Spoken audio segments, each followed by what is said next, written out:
ಓಂ ಶ್ರೀ ಗುರುಭ್ಯೋ ನಮಃ. ಫ್ರೆಂಡ್ಸ್, ಎಲ್ಲರಿಗೂ ನಮಸ್ಕಾರ. ಪ್ರೀತಿಯ ಮಕರ ರಾಶಿಯ ಆತ್ಮೀಯ ಬಂಧುಗಳೇ, ಓಂ ನಮಃ ಶಿವಾಯ ಅಂತ ಎಲ್ಲರೂ ಕೂಡ ಕಮೆಂಟ್ ಮಾಡಿ, ವಿಡಿಯೋಗೆ ಒಂದು ಲೈಕ್ ಕೊಡಿ.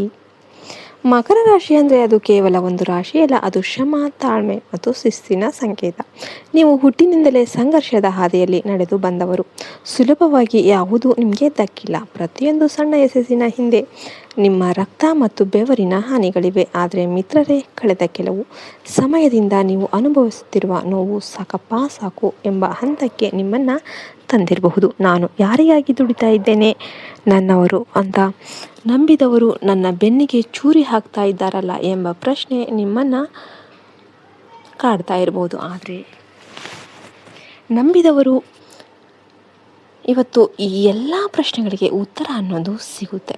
ನಿಮ್ಮ ರಾಶಿ ಗ್ರಹಗತಿಗಳ ಪ್ರಕಾರ ನಿಮ್ಮ ಯಶಸ್ಸಿಗಾಗಿ ಮತ್ತು ನಿಮ್ಮ ರಕ್ಷಣೆಗಾಗಿ ತಮ್ಮ ಜೀವನವನ್ನೇ ಮುಡುಪಾಗಿಟ್ಟಿರುವ 4 ವ್ಯಕ್ತಿಗಳು ನಿಮ್ಮ ಜೊತೆ ಇದ್ದಾರೆ. ಆ 2 ಮಹಿಳೆಯರು ಮತ್ತು 2 ಪುರುಷರು ಯಾರು? ಬನ್ನಿ ಇಂದಿನ ಈ ರಹಸ್ಯದ ಸುದೀರ್ಘ ವಿಡಿಯೋದಲ್ಲಿ ತಿಳಿಯೋಣ. ವಿಡಿಯೋ ಅನ್ನೋದು ತುಂಬ ಇಂಟ್ರೆಸ್ಟಿಂಗ್ ಆಗಿರೋದ್ರಿಂದ ಎಲ್ಲಿ ಕೂಡ ಸ್ಕಿಪ್ ಮಾಡಬೇಡಿ. ವಿಡಿಯೋಗೆ ಒಂದು ಲೈಕ್ ಕೊಟ್ಟು ಜೈ ಶ್ರೀರಾಮ್ ಅಂತ ಕಮೆಂಟ್ ಮಾಡಿ.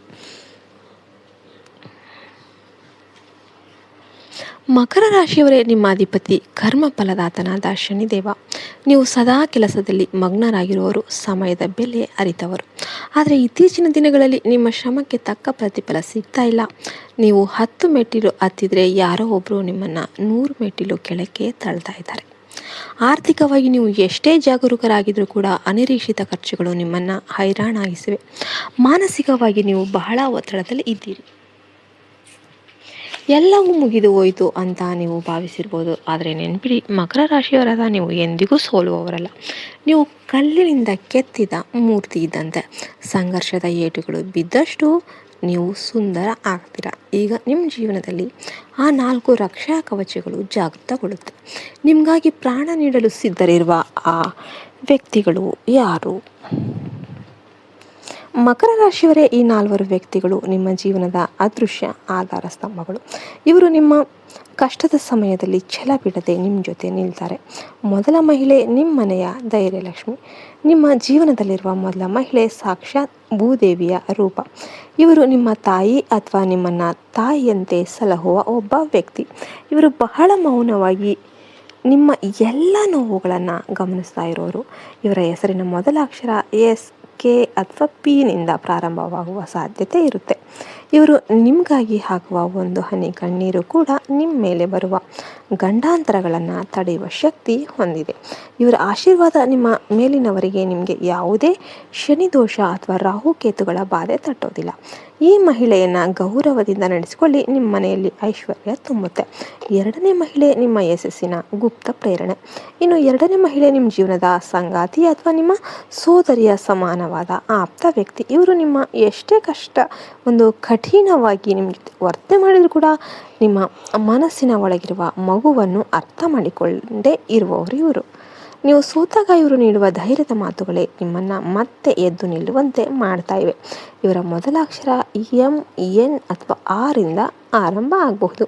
ಈ ಮಹಿಳೆಯ ಆಗಮನ ನಿಮ್ಮ ಜೀವನದಲ್ಲಿ ದೊಡ್ಡ ಪಾಸಿಟಿವ್ ಬದಲಾವಣೆಯನ್ನು ತರಲಿದೆ. ಮುಂಬರುವ ದಿನಗಳಲ್ಲಿ ಇವರ ಸಲಹೆ ನಿಮಗೆ ದೊಡ್ಡ ಲಾಭವನ್ನು ತಂದುಕೊಡುತ್ತೆ.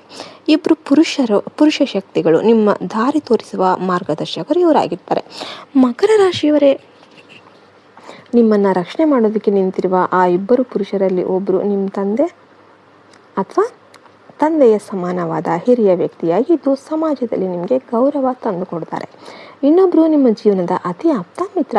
ಇವರು ಶನಿದೇವ ಮತ್ತು ಹನುಮಂತನಂತೆ ನಿಮ್ಮ ಜೊತೆಗೆ ಇರ್ತಾರೆ. ಈ ಪುರುಷರ ಹೆಸರುಗಳು ಬಿ, ವಿ ಅಥವಾ ಜಿಯಿಂದ ಶುರುವಾಗುವ ಸಾಧ್ಯತೆ ಇರುತ್ತೆ.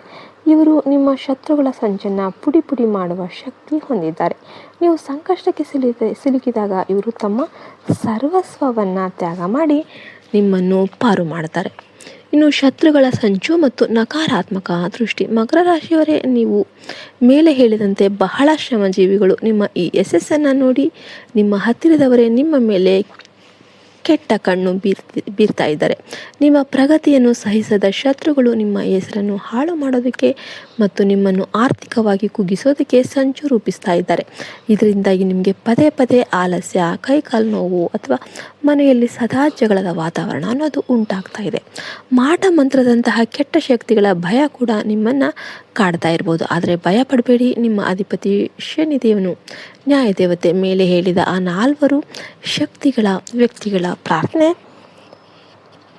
ಮತ್ತು ನಿಮ್ಮ ಪ್ರಾಮಾಣಿಕತೆಯೇ ನಿಮ್ಮನ್ನು ಕಾಪಾಡುತ್ತೆ. ಮುಂಬರುವ 10 ದಿನಗಳ ಅದೃಷ್ಟದ ಕಾಲ. ಮಕರ ರಾಶಿಯವರೇ, ಈಗ ಕಾಲ ಬದಲಾಗ್ತಾ ಇದೆ. ಮುಂದಿನ 10 ದಿನಗಳಲ್ಲಿ ನಿಮ್ಮ ವೃತ್ತಿ ಜೀವನದಲ್ಲಿ ದೊಡ್ಡ ಪ್ರಗತಿ ಕಂಡುಬರುತ್ತೆ. ಉದ್ಯೋಗದಲ್ಲಿ ಬಡ್ತಿ ಅಥವಾ ಹೊಸ ಜವಾಬ್ದಾರಿಗಳು ನಿಮ್ಮನ್ನು ಹುಡುಕಿಕೊಂಡು ಬರುತ್ತೆ. ಆರ್ಥಿಕವಾಗಿ ಸ್ಥಗಿತಗೊಂಡಿದ್ದ ಹಣ ನಿಮ್ಮ ಕೈ ಸೇರುತ್ತೆ. ಭೂಮಿ ಅಥವಾ ಮನೆಗೆ ಸಂಬಂಧಿಸಿದ ವ್ಯವಹಾರಗಳಲ್ಲಿ ಜಯ ಸಿಗುತ್ತೆ. ವಿಶೇಷವಾಗಿ ನಿಮ್ಮ ಆರೋಗ್ಯದಲ್ಲಿ ಬಹಳ ಸುಧಾರಣೆ ಕಂಡುಬರುತ್ತೆ. ಶತ್ರುಗಳು ನಿಮ್ಮ ಮುಂದೆ ಮಂಡಿ ಊರುವ ಒಂದು ಸಮಯ ಅನ್ನೋದು ಬಂದಿದೆ. ನಿಮ್ಮ ಅದೃಷ್ಟ ವೃದ್ಧಿಗಾಗಿ ವಿಶೇಷ ಪರಿಹಾರಗಳು. ಶನಿದೇವ ಮತ್ತು ಹನುಮಂತನ ಆರಾಧನೆ. ಶನಿವಾರದಂದು ಶನಿದೇವರಿಗೆ ಎಳ್ಳೆಣ್ಣೆ ದೀಪ ಹಚ್ಚಿ ಹನುಮಾನ್ ಚಾಲಿಸವನ್ನು ಪಠಿಸಿ. ಇದು ನಿಮ್ಮನ್ನು ಎಲ್ಲ ನಕಾರಾತ್ಮಕ ಶಕ್ತಿಗಳಿಂದ ರಕ್ಷಿಸುತ್ತೆ. ಸೇವೆ ಮತ್ತು ದಾನ. ಬಡವರಿಗೆ ಅಥವಾ ವಯಸ್ಸಾದವರಿಗೆ ನಿಮ್ಮ ಕೈಲಾದ ಸಹಾಯ ಮಾಡಿ. ಕಪ್ಪು ಬಣ್ಣದ ಬಟ್ಟೆ ಅಥವಾ ಅನ್ನವನ್ನು ದಾನ ಮಾಡೋದ್ರಿಂದ ಶನಿ ದೋಷ ನಿವಾರಣೆಯಾಗುತ್ತೆ. ಶಿಸ್ತಿನ ಪಾಠ. ಮಕರ ರಾಶಿಯವರೇ, ನಿಮ್ಮ ಶಿಸ್ತನ್ನು ಬಿಡಬೇಡಿ. ಮುಂಜಾನೆ ಬೇಗ ಎದ್ದು ಧ್ಯಾನ ಮಾಡಿ. ಇದು ನಿಮ್ಮ ಮಾನಸಿಕ ಒತ್ತಡವನ್ನು ಕಡಿಮೆ ಮಾಡುತ್ತೆ. ನೀಲಿ ಅಥವಾ ಕಪ್ಪು ಬಣ್ಣದ ಬಳಕೆ. ನಿಮ್ಮ ರಾಶಿಗೆ ನೀಲಿ ಮತ್ತು ಕಪ್ಪು ಬಣ್ಣದ ಬಹಳ ಶುಭ ಫಲವನ್ನು ಕೊಡುತ್ತೆ. ಪ್ರಮುಖ ಕೆಲಸಗಳಿಗೆ ಹೋಗಬೇಕಾದ್ರೆ ಈ ಬಣ್ಣದ ಉಡುಗೆ ಬಳಸಿ. ತಾಳ್ಮೆಯೇ ನಿಮ್ಮ ಶಕ್ತಿ. ಯಾರಾದರೂ ನಿಮ್ಮನ್ನು ಟೀಕಿಸಿದರೆ ತಕ್ಷಣ ಪ್ರತಿಕ್ರಿಯೆ ಕೊಡಬೇಡಿ. ನಿಮ್ಮ ಯಶಸ್ಸೇ ಅವರಿಗೆ ಉತ್ತರ ಆಗಲಿ. ವಿಶೇಷ ಕಿವಿ ಮಾತು. ನಿಮ್ಮ ಜೀವನದಲ್ಲಿರುವ ಈ 4 ವ್ಯಕ್ತಿಗಳನ್ನು ನೀವು ಕಡೆಗಣಿಸಬೇಡಿ. ಅವರ ಪ್ರೀತಿ ಮತ್ತು ಕಾಳಜಿಯನ್ನು ಹಣ ಎಂಬ ತಕ್ಕಡೆಯಲ್ಲಿ ತೂಗಬೇಡಿ. ಅವರು ನಿಮಗಾಗಿ ಪ್ರಾಣ ನೀಡೋದಕ್ಕೆ ಸಿದ್ಧರಿರ್ತಾರೆ. ಅಂದರೆ ನೀವು ಅವರಿಗೆ ಕನಿಷ್ಠ ಪಕ್ಷ ಗೌರವ ಮತ್ತು ಸಮಯವನ್ನು ನೀಡಬೇಕು. ಮುಂಬರುವ ದಿನಗಳಲ್ಲಿ ಅನಿರೀಕ್ಷಿತ ಅತಿಥಿಗಳ ಆಗಮನ ನಿಮ್ಮ ಜೀವನದ ಹಾದಿಯನ್ನು ಬದಲಾಯಿಸಬಹುದು. ಸದಾ ಜಾಗರೂಕರಾಗಿರಿ ಮತ್ತು ದೇವರ ಮೇಲೆ ನಂಬಿಕೆ ಇಡಿ. ಮಕರ ರಾಶಿಯವರೇ, ನಿಮ್ಮ ಹೋರಾಟದ ದಿನಗಳು ಮುಗಿದಿವೆ. ಈಗ ಫಲ ಉಣ್ಣುವ ಸಮಯ ಬಂದಿದೆ. ನಿಮ್ಮ ಮೇಲೆ ನಿಮಗೆ ನಂಬಿಕೆ ಇಡಿ ಮತ್ತು ಶ್ರಮ ಪಡೋದನ್ನು ಮುಂದುವರಿಸಿ. ಈ ವಿಡಿಯೋದಲ್ಲಿ ಹೇಳಿದ ರಹಸ್ಯಗಳು ನಿಮ್ಮ ಜೀವನಕ್ಕೆ ಹೊಸ ದಿಕ್ಕು ತೋರಿಸಲಿ. ಈ ಮಾಹಿತಿ ಇಷ್ಟವಾಗಿದ್ದರೆ ವಿಡಿಯೋ ಲೈಕ್ ಮಾಡಿ, ನಿಮ್ಮ ಮಕರ ರಾಶಿಯ ಫ್ರೆಂಡ್ ಜೊತೆ ಹಂಚಿಕೊಳ್ಳಿ ಮತ್ತು ನಮ್ಮ ಚಾನಲನ್ನು ಸಬ್ಸ್ಕ್ರೈಬ್ ಮಾಡೋದಕ್ಕೆ ಮರಿಬೇಡಿ. ಎಲ್ಲರೂ ಕೂಡ ಓಂ ನಮಃ ಶಿವಾಯ ಅಂತ ಕಮೆಂಟ್ ಮಾಡಿ. ಎಲ್ಲರಿಗೂ ಕೂಡ ಒಳ್ಳೆಯದಾಗಲಿ ಅಂತ ಹಾರೈಸಿ ವಿಡಿಯೋವನ್ನು ನಾವು ಮುಗಿಸ್ತಾ ಇದ್ದೇವೆ. ಜೈ ಹಿಂದ್, ಜೈ ಭಾರತ್ ಮಾತೆ. ಹರಿ ಓಂ ತತ್ಸತ್. ಸರ್ವೇ ಜನೋ ಸುಖಿನೋ ಭವಂತು.